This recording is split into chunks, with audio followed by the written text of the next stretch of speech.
Assalamualaikum warahmatullahi wabarakatuh. Pelajaran pertama kali kita ketemu hari ini adalah tentang pelajaran ilmu sosial, pengembangan sosial anak. Kenapa sih harus mempelajari itu? Manusia itu, kita itu tidak lepas dari Pancasila, sila ketiga, yaitu Persatuan Indonesia. Kemudian kerakyatan yang dipimpin oleh hikmat kebijaksanaan dan permusyawaratan dalam perwakilan. Arti dari kedua sila tersebut adalah bahwa manusia Indonesia itu bercirikan adalah gotong royong, tolong menolong, dan demokratis. Tidak ada istilahnya orang Indonesia itu individualisme atau dia hidup dalam kesendirian. Dia akan terbiasa berinteraksi dengan kawan, kemudian tetangga, gitu. Bukan ciri orang Indonesia kalau dia adalah orang yang egois, gitu, hanya mementingkan dirinya sendiri. Gitu. Kita tidak dalam pembelajaran anak usia dini ini, kita tidak mengajarkan dia harus egois, gitu.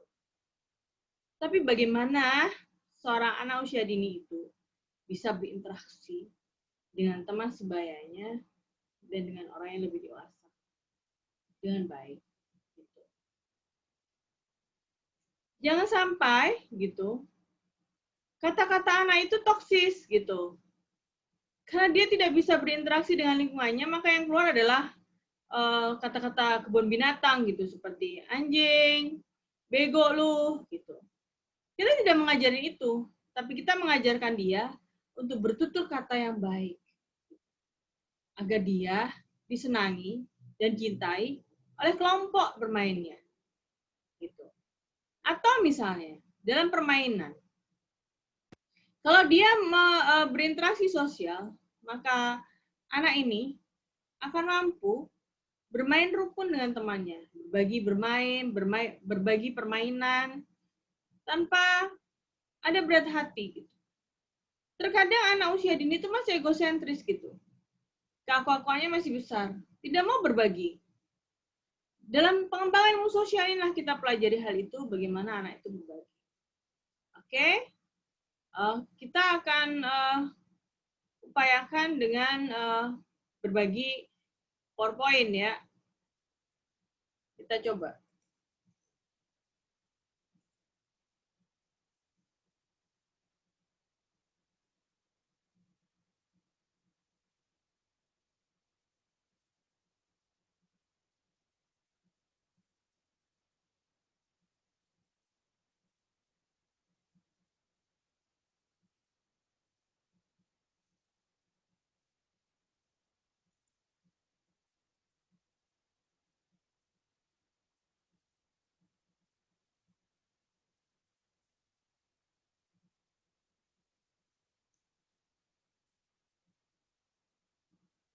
Oke. IPS dan ilmu sosial.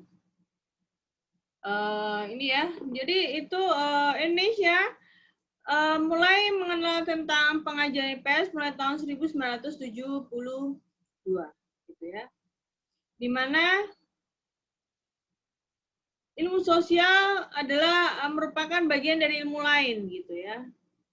Sebagai subdisiplin ilmu, jadi bukan merupakan ilmu wajib seperti matematika, bahasa Indonesia, gitu ya, atau berhitung. Jadi sebenarnya dalam ilmu pengetahuan itu cuma dibagi 3 gitu. Jadi bahasa, reading, arithmetic gitu. Jadi cuma bahasa dan berhitung gitu. Kalau IPS ini adalah pengembangan gitu. Kenapa sih harus belajar tentang IPS itu sendiri gitu? Kan sudah saya jelaskan tadi bahwa kita menganut Pancasila. Sila ketiga dan keempat. Semuanya lah. Jadi kelima sila itu mencerminkan bahwa kita ini adalah makhluk sosial.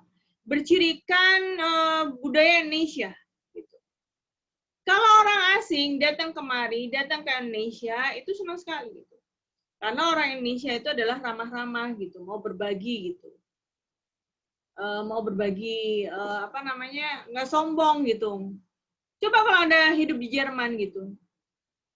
itu amat sulit gitu. Orang-orangnya jaim-jaim gitu, individualistis sekali gitu. Nggak mau ngurusin orang lain gitu. Tapi kalau di Indonesia itu lain gitu. Ada kontrol sosial dari masyarakat gitu. Seandainya kita berbuat tidak senonoh, maka orang akan langsung menghujat gitu. Ya itulah Indonesia, karena Indonesia menganut Pancasila sila kelima gitu. Berbeda kalau Anda hidup di Turki gitu. Di Turki itu Anda kalau senyum-senyum dikira nantangin gitu. Dia akan marah gitu. Why? Why you go smile to me? Keep smile to me. What happened? Gitu. Itu yang saya dengar sih ceritanya dari kakak kelas Anda yang berasal dari Turki. Karena membawa culture, kebudayaan Indonesia yang ramah tamah dan welcome, terbuka dengan orang baru. Gitu. Itu ya. Terus kenapa sih harus mempelajari pengembangan sosial? Yang pertama, kita harus mengenalkan kepada Nausia Dini bahwa Indonesia ini adalah keberagaman. Gitu. Kerukunan itu dibangun atas keberagaman. Gitu. Kita ini terdiri dari berbagai banyak suku dan agama. Gitu. Makanya harus toleransi, harus hidup rukun, nggak boleh rasis gitu, nggak boleh terlalu mengagungkan suku dan agama tertentu. Kita harus terbuka, dan itu sudah dimulai dari pendidikan anak usia dini. Jadi itu yang membuat dibangunnya ilmu sosial pada tahun 1972. Ya kan? Jadi apa sih sebenarnya IPS itu? IPS itu adalah disiplin ilmu yang berkaitan manusia dengan lingkungan sekitarnya gitu, lingkungan sosialnya, berinteraksi dengan lingkungan sosial. Terus karakteristik ilmu sosial itu adalah, sebentar ya, ini mau batang tubuh disiplin itu berisikan sejumlah teori, yaitu generalisasi yang handal dan kuat, serta dapat diuji tingkat kebenarannya. Terus batang tubuh berdasarkan ilmu sosial itu dibangun berdasarkan dari penelitian gitu ya. Itu yang ketiga. Kemudian kalau seorang itu sudah menguasai ilmu sosial dengan baik, maka dia akan berpikir sosial dan kemudian bertindak, berinteraksi dengan lingkungan sekitar dengan baik.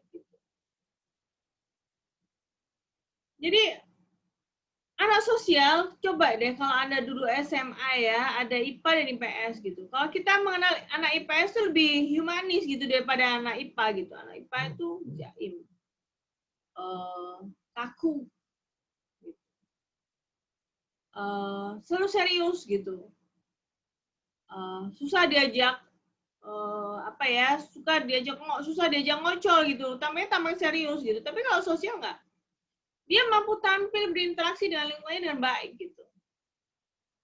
Mungkin gitu, yang disukai mertua adalah anak-anak yang mampu berinteraksi sosial dengan baik.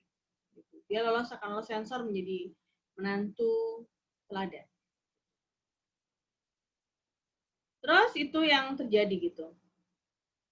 Jadi kalau dia sudah mempelajari bagaimana sih kita harus berinteraksi dengan manusia, bagaimana sih kita harus ngobrol dengan manusia gitu, seperti apa sih gitu. Semua dipelajari dari mulai antropologi, sosiologi gitu. Oh seperti ini, dari budaya gitu. Kenapa gitu banyak murid-murid internasional ya, misalnya dari Jepang datang ke Jogja untuk mempelajari bahasa Jawa. Atau misalnya orang Amerika belajar ke Unpad untuk bahasa Indonesia. Gitu. Atau orang Turki belajar ke sini untuk belajar tentang budaya. Apa yang terjadi? Mengapa mereka tertarik dengan Indonesia? Mempelajari sosial kehidupan masyarakat Indonesia itu sangat dibutuhkan. Satu, lobby-lobby politik. kita kalau misalnya hubungan diplomatis gitu ya, kita mau deal tentang suatu bisnis gitu, atau hubungan bilateral gitu antar negara, maka ahli dari atau diplomat itu akan memanggil ahli yang mempelajari tentang kebudayaan Indonesia dan bagaimana harus berbicara dengan orang Indonesia gitu. Sehingga misi diplomasinya itu lolos gitu. Berbeda kalau misalnya kita berhubungan, kita punya maksud gitu diplomasi, atau misalnya kita mau ngegolin suatu tender dengan pemerintahan Arab Saudi gitu. Nggak mungkin lah kita harus tendernya itu berhadapan dengan kita pasang seorang perempuan, kemudian kita ajak untuk orang perempuan ini misalnya pinter gitu hubungan internasional, kemudian kita ajak dia untuk bertemu dengan koleganya atau atase dari Arab Saudi atau perwakilan lah dari Arab Saudi. Ya nggak mau gitu. Berarti orang Indonesia nggak paham dong kehidupan kebudayaan sosial dari masyarakat Arab Saudi. Jadi berbeda. Atau sekarang lagi tegang-tegangnya gitu, Amerika dan Cina gitu, nggak ada titik temu sama sekali gitu. Itu berarti hubungan diplomatisnya udah kacau gitu. Oh, Amerika nggak mau mengerti kebudayaan Cina, Cina nggak mau mengerti kebudayaan Amerika gitu. Karena Amerika merasa terjajah gitu dengan kehadiran Cina, dan Cina itu mampu gitu masuk ke dalam kebudayaan Amerika gitu. Sehingga misi politiknya untuk mempengaruhi pola pikir Amerika itu berhasil. Jadi Cina itu memiliki sebuah pola pikir budaya yang bisa masuk ke Amerika dan diterima oleh banyak orang di Amerika gitu. Itu sebuah kemenangan gitu. Tapi sebaliknya Amerika tidak bisa masuk, kebudayaan Amerika ditolak oleh Cina gitu. Tidak bisa. Bisa jadi karena orang-orang yang belajar tentang ilmu kebudayaan sosial masyarakat Cina dari Amerika itu sedikit gitu, mahasiswanya sedikit gitu. Dan tidak mengerti culture dan budaya Cina gitu. Yang baru-baru ini di Amerika itu beritanya adalah pemerintah Amerika itu menutup semua universitas Confucius gitu ya. Jadi Confucius itu merupakan paham filsafat dari Cina gitu. Karena dianggap sebagai mata-mata negara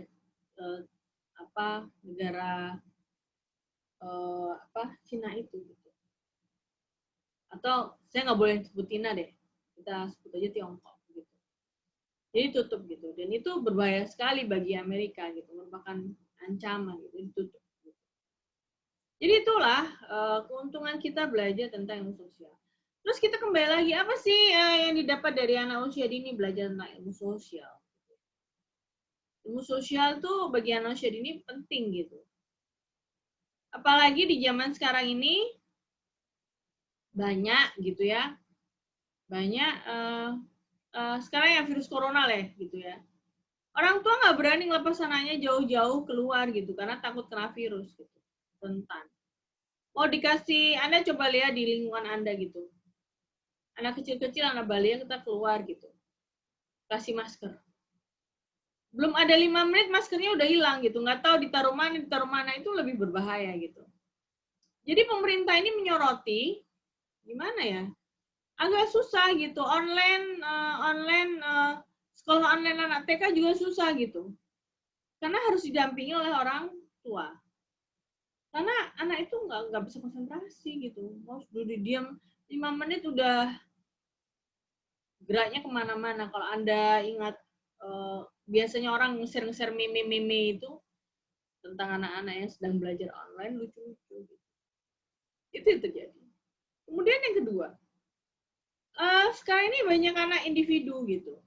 Dia tinggal di apartemen gitu. Apalagi sekarang nggak boleh sekolah, itu lebih individu, nggak bisa sosial gitu. Apa yang dampaknya? Rasa egosentrisnya gitu, nggak mau berbagi dengan lingkungan sosial, itu sangat tidak diinginkan gitu. Misalnya dia ketemu orang, acuh tak acuh, main game, itu bukan merupakan budaya sosial, bukan perilaku sosial, dan dia tidak disukai oleh Orang dewasa, temannya karena ada temannya datang dia main game. Gitu. Tidak bisa berinteraksi.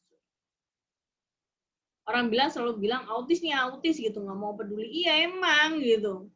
Ada tamu main game.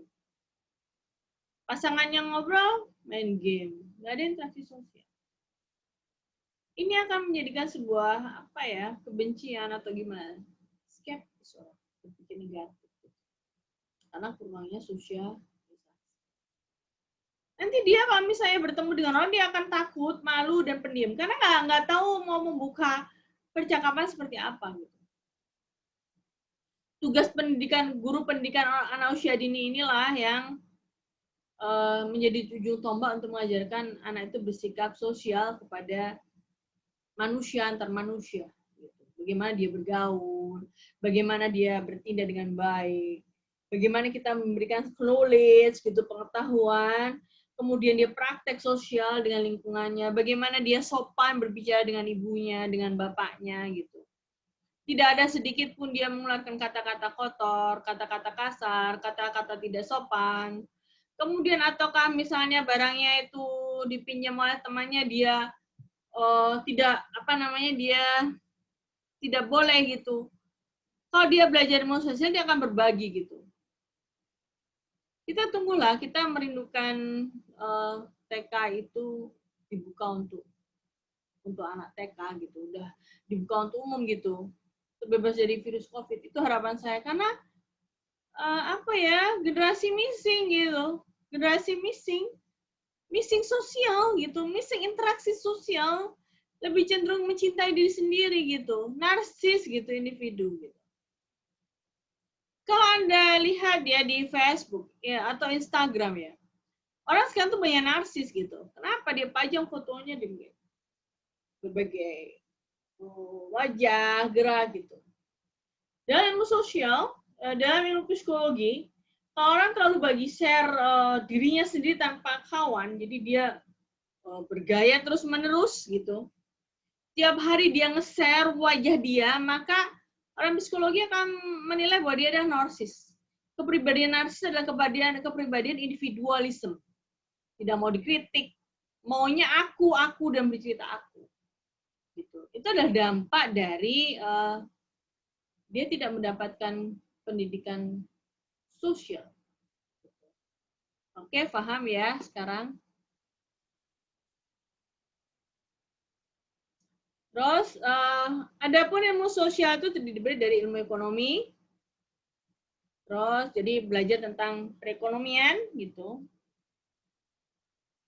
Terus terdiri dari ilmu ekonomi mikro dan makro. Kalau mikro lebih pada yang kecil yaitu rumah tangga, perusahaan, pasar. Kemudian kalau makro lebih cenderung pada keuangan negara ya. Gitu. Terus kemudian geografi. Terus mempelajari permukaan bumi dan bagaimana manusia mempengaruhi serta dipengaruhi oleh fisiknya. Geografi fisik dan geografi budaya. Kemudian psikologi, mempelajari perilaku individu dan kelompok-kelompok kecil. Meliputi semua bentuk-bentuk perilaku manusia dan bukan manusia, manusia normal, abnormal. Itu dari ilmu psikologi ya. Kemudian ilmu sejarah, kita mempelajari tentang kehidupan masa lampau, bagaimana gitu. Jadi begini, orang yang isinya gini, Anda itu harus belajar sejarah. Kenapa harus belajar sejarah gitu? Supaya kita itu tidak ditipu oleh suatu asumsi-asumsi atau berita-berita yang sekarang ini gitu. Misalnya Anda tuh generasi baru, generasi Z gitu ya. Mohon maaf nih ya, orang berbicara tentang PKI, kenapa sih berbahaya, kenapa gitu? Terus ada orang mengatakan, oh PKI itu nggak berbahaya gitu, aman gitu. Anda harus memulai dari mana? Apakah Anda mengikuti yang berbahaya, atau Anda harus mengikuti yang tidak berbahaya gitu? Pelajarilah sejarah. Sejarah PKI di Indonesia, sepak terjang PKI di Indonesia. Sampai Anda mendapatkan benang merah sebuah kebenaran, ya, saya ambil kesimpulan seperti ini. Gitu. Anda lebih wise, lebih bijaksana. Jadi belajar tentang sejarah. Gitu. Atau misalnya, kok bisa sih Islam di Indonesia itu banyak menyebar gitu?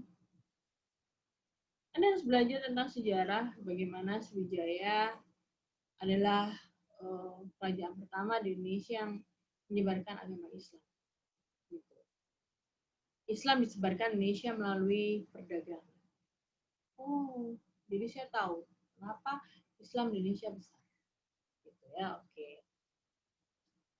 Jadi itu yang bisa saya sampaikan, gitu ya. Saya akhiri mata kuliah ini. Wassalamualaikum warahmatullahi wabarakatuh.